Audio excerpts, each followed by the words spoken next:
एक तो मुझे गंगूबाई का समझ में नहीं आता, हर एक दो दिन बाद छुट्टी कर लेती है। मैं पागल हूँ कि रोज इसकी जगह मैं ही काम करूँ। जब मुझे ही काम करना है तो मैंने इसको क्यों रखा हुआ है? क्या मेरे पास हराम का पैसा आ रहा है? जब मैं इससे कहती हूँ तुम्हारी सैलरी काटूंगी तो बहाने बनाने लगती है, रोने लगती है। बाजी ऐसा मत करें, मेरे छोटे छोटे बच्चे। तो मैं क्या करूँ? मैं भी तो थक जाती हूँ, पहले बच्चों को देखूं, फिर ऑफिस जाऊं, फिर ऑफिस आके घर का काम करूं।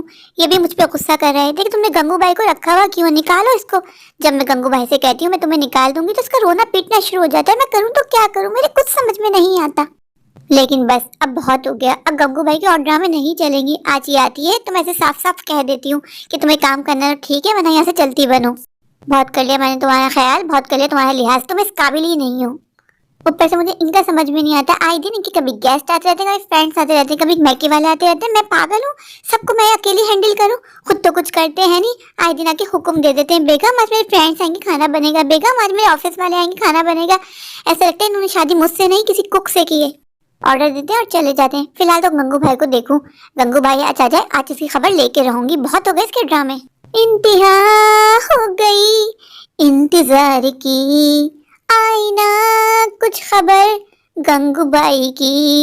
ये मुझे है यकीन, बेवफा वो नहीं, फिर वजह क्या हुई इंतजार की। गंगू भाई ने तो मुझसे कहा था कि वो सविता आंटी के काम करती है। सविता आंटी कह रही है उसको छोड़े हुए 2-3 महीने हो गए। कितना झूठ बोलती है गंगू भाई, एक तो मुझे इसका समझ में नहीं आता, हर बात पे झूठ। मुझे तो पता भी नहीं है गंगू भाई कहाँ कहाँ काम करती है, कहाँ जाके इसको ढूंढूं। इसका तो मोबाइल भी ऑफ जा रहा है।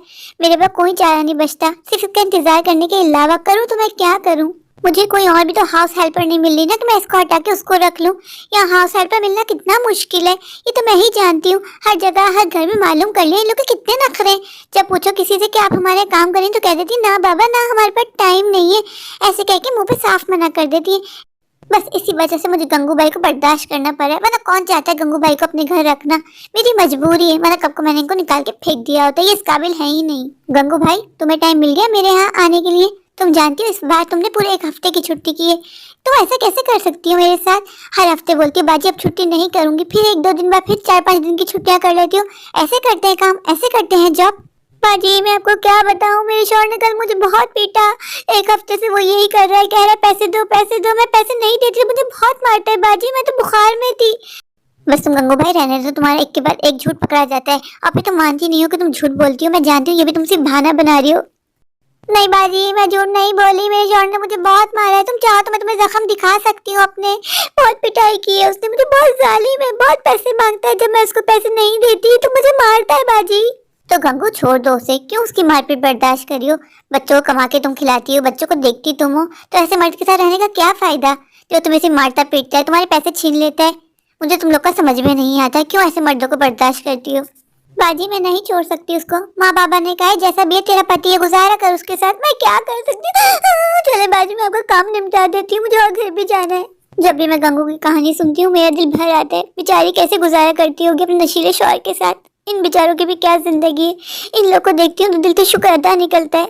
अंजलि कहाँ थी तुम? कब से अंजलि अंजलि कर रहा हूँ, सुनती क्यों नहीं हो? क्या हो गया? कौन सी क़यामत टूट पड़ी जो अंजलि अंजलि कर रहे हैं? आप जानते हैं ना गंगू भाई ये बहुत दिनों बाद, उसको काम समझा रही थी। क्या हुआ बोले? अंजलि मुझे तुम्हारा समझ में ही नहीं आता, हर वक्त इतना गुस्से में रहती हो, हर वक्त इतनी चिड़चिड़ी रहती हो, जब आवाज दो गुस्सा करती हो। आपको तो कोई काम है नहीं, पूरे घर को मैंने संभाला हुआ है। घर को भी देखूं, बच्चों को भी देखूं, ऑफिस को भी देखूं, पर से गंगू भाई ने मुझे परेशान किया हुआ है।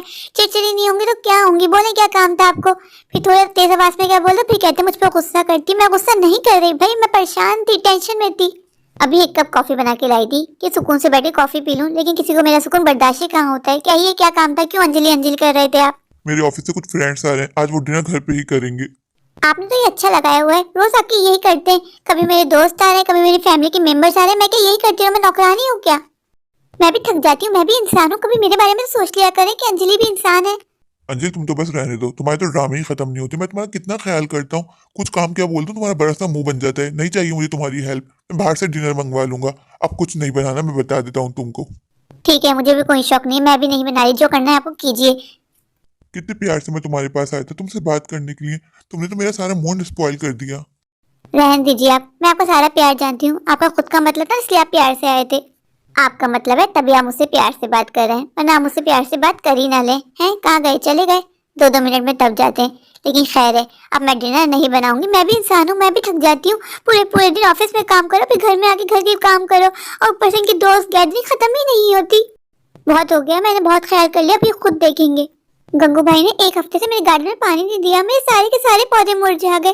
पहले गार्डन में पानी देती हूँ, फिर जाकर डिनर की तैयारी करती हूँ। अगर मैंने डिनर में खाना नहीं बनाया तो इनका बड़ा सा मुंह फुला के यहाँ वहाँ फिरते रहेंगे, और मुझे भी अच्छा नहीं लगेगा कि इनकी फ्रेंड के सामने इनकी बेइज्जती हो। हूँ तो इनकी वाइफ ही ना, उससे तो मैं कर देती हूँ, पर मुझे अच्छा नहीं लगता कि इनकी फ्रेंड्स हैं। अगर इन्होंने ऑर्डर नहीं किया और मेरे भरोसे बैठे रहे तो बुरा लगेगा ना। मेहमान तो भगवान समान होते हैं ना। चलो करती हूँ, पहले यहाँ से फ्री हो जाऊँ, फिर देखती हूँ डिनर में क्या क्या बनाऊँ। मैं इनको मना तो कर देती हूँ, पर मुझसे नहीं होता। नरम दिल क्यों ना, इसलिए मेरे नरम दिल का फायदा उठाते हैं। सबको पता है, बाजी फौरन मान जाती। क्या करूँ, मुझे तो ऊपर वाले ने ही ऐसा बनाया है ना, इसी का सब फायदा उठाते हैं। खैर चलो, पहले यहाँ से फ्री हो जाऊँ, फिर डिनर की तैयारी करती हूँ। फिर मुझे रेडी भी तो होना होगा ना। ये थोड़ी देर पहले आके मुझे बता देते ना कि इनके आज फ्रेंड्स आ रहे हैं डिनर पे, तो मैं गंगू भाई को रोक लेती, मेरी थोड़ी हेल्प ही हो जाती खाना बनाने में। लेकिन चलो खैर है, करूंगी अब सारा काम अकेले। सबसे अच्छी बात ये कि आज सैटरडे, कल मेरा ऑफ होगा, आराम से सो तो जाऊंगी ना। कितने दिन हो गए मैं माँ से मिलने भी नहीं गई। माँ का रोज फोन आता है कि बेटा आ जाओ, दिल चाहे तुमसे मिलने का, पर मैं क्या करूँ, मुझे काम से फुर्सत ही नहीं मिलती है। शादियों के बाद बेटियां पढ़ाई हो जाती है, माँ का फोन आता है, माँ कितना रोती है कि तुम्हारी बहुत याद आती, पर मैं क्या करूँ। माँ का घर यहाँ से है भी इतना दूर ना, 1-2 दिन माँ के पास जाने में लग जाते हैं। फिर जब आती हूँ तो माँ की कितनी याद सताती है, दिल भी नहीं चाहता माँ को छोड़ के आने का, पर क्या करूँ, ये तो रीत है, लड़कियों को माँ को छोड़ के घर आना ही पड़ता है। हम बेटियां भी कितनी मजबूर हैं, दिल भी चाहता है माँ के पास रुक जाएं, पर रुक नहीं सकते। घर की कितनी सारी जिम्मेदारियां होती है, बच्चों को देखना होता है, इनको देखना होता है, काम को देखना होता है। इतनी बार सोचती हूँ माँ को अपने पास ले आऊँ, फिर मैं सोचती हूँ माँ को यहाँ देखेगा कौन, मैं तो ऑफिस चली जाती हूँ। माँ की वैसे तबीयत ठीक नहीं रहती, बस इसी वजह से माँ को नहीं ला पाती, वरना मेरा कितना दिल चाहता है कि मैं माँ के साथ कुछ टाइम गुजार सकूँ।